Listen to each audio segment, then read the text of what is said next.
nascido de mulher, nascido sob a lei. Então, Paulo diz que quando Jesus nasceu, o tempo estava pronto, Pronto. pleno, acabado, Sim. perfeito. Sim. Era o tempo ideal. E como que foi a história da humanidade até chegar esse tempo ideal? Bom, Isso. tudo começa com a criação. Uma premissa da fé cristã é que todas as coisas vieram a partir da fala de Deus. Gênesis 1:1. No princípio criou Deus os céus e a terra. Em hebraico é Bereshit bara Elohim. Bereshit criou, bara do nada, Elohim Deus. Um teólogo um dia me ensinou que Deus não criou a partir do nada, porque Deus criou a partir de si mesmo. Assim mesmo. E Deus é tudo. Sim. Então o bará não é o nada absoluto, né? Sim. Porque é tudo de Deus. Deus criou tudo a partir de si mesmo, a Dele. partir da sua palavra. E aí vem o versículo 3, 2 diz: a terra era sem forma e vazia, e o Espírito de Deus pairava sobre a face do abismo, e o 3 disse: haja luz. E nesse haja luz, houve luz. Ali está, a meu ver, a manifestação primaz de Cristo. Cristo é este verbo, haja, né? Que os gregos vão chamar de logos, o logos. Porque o logos é o quê? No grego koiné, que é o grego do Novo Testamento, que é o grego popular, o logos quer dizer conhecimento. Mas o logos, no aspecto do grego clássico e nas obras clássicas gregas, a Ilíada de Homero, a Odisseia de Homero, Filo, entre Plutarco, entre outros, né? Nas obras desses grandes eruditos gregos, o logos não é só um conhecimento. O logos é o ser, o logos é a essência, o logos é o âmago, o logos é aquilo que é entranhável, aquilo que está no interior. Então, Sim. quando disse Deus, haja, o logos saiu, é o próprio Deus com Próprio Deus. toda a sua essência saindo para dar forma, né? As coisas como elas são. E depois da criação de tudo, Deus vai criar o homem. E o homem, ele é criado perfeito, porque a Bíblia fala que no final de tudo o que Deus faz, em Gênesis 1 e 2, Deus viu a sua criação e disse que era boa. Viu Deus aquilo que criou e disse é bom. Só que é interessante que a graça, ela superabunda aonde abundou o pecado. Cara. E aí, o que que Deus faz em Gênesis 3,15? Como você já citou aqui, Diego, é o próton evangelium. Próton evangelho é a semente, é a origem, é a célula máter do evangelho, que está em Gênesis 3,15. Da semente da mulher, eu vou levantar um e vai esmagar a cabeça da serpente, entende? E esta lhe ferirá o calcanhar.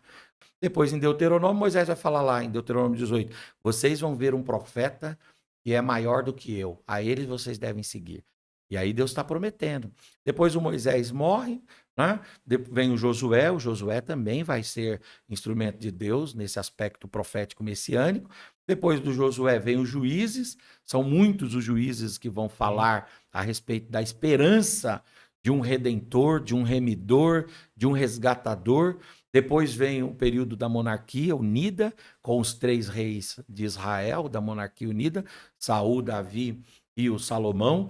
Davi vai ser profeta de Deus também, porque Deus vai falar para Davi: Davi, eu vou colocar um filho teu no teu trono e nunca mais vai sair de lá, nunca vai faltar rei sobre a casa de Davi.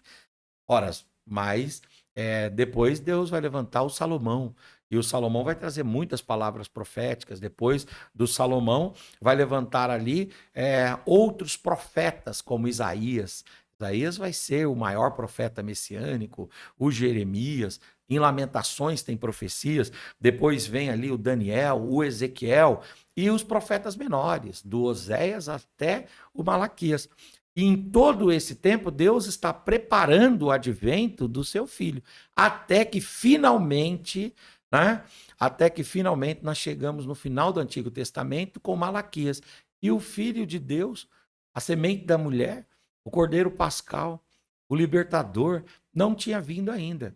Mas Deus levanta o profeta Malaquias para dizer novamente: olha, eu vou levantar alguém que vai remir o meu povo. Vem o período intertestamentário, alguns gostam de chamar esse período aí de período do silêncio, eu não gosto, eu gosto de chamar de período interbíblico, período intertestamentário, por quê?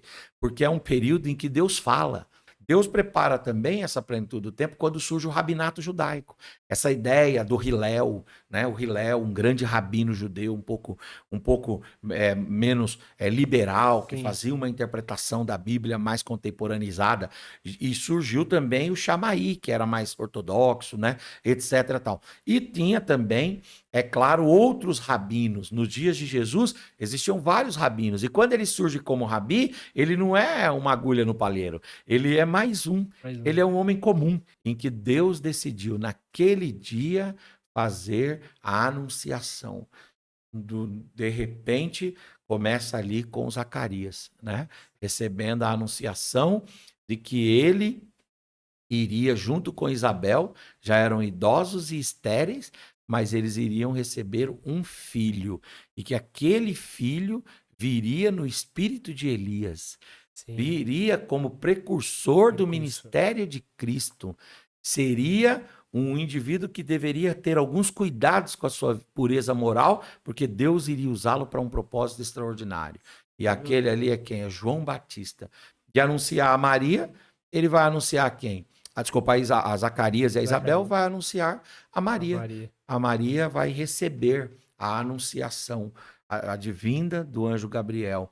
E essa anunciação vai, depois, é claro, de uma complexidade, ser recebida por ela. Ela vai crer naquilo. 9 meses depois, na cidade de Belém, ela estava embalando simplesmente o Filho de Deus, né? Aí os pastores no campo são avisados, os 3 reis magos, né, são avisados, o próprio Herodes é avisado, e posteriormente a isso o Senhor Jesus é apresentado no templo. Cumpriu-se a plenitude dos tempos. Eu acho bonito porque Deus guardou Israel no Egito até Israel crescer. Aí trouxe Israel para o deserto. Jesus também foi guardado no Egito. Quando ele nasce, ele vai viver no Egito por cerca de 6 a 8 anos. Depois de 6 a 8 anos, ele vai. Tem um texto dos profetas que fala assim, ó, do Egito chamei o meu servo. Quando Deus fala do Egito chamei meu servo, está falando de Israel, que Deus chamou, mas está falando de Jesus, porque Jesus também foi chamado do Egito. Também vem a partir do Egito nesse momento, nesse aspecto, né? E depois ele vai se criar em Nazaré. Com 30 anos de idade, ele vai ao Jordão, na Judéia, e é apresentado ao mundo, batizado em água, cheio do Espírito Santo, é tentado por Satanás, recruta os seus discípulos, 3 anos e meio de ministério glorioso, até que ele entrega a sua alma na cruz do Calvário, seu espírito na cruz do Calvário, para redimir toda a humanidade. Então, quando a gente lê sobre o Natal e sobre essa plenitude dos tempos, nós devemos lembrar que Deus vai preparando tudo, até que esse dia acontece.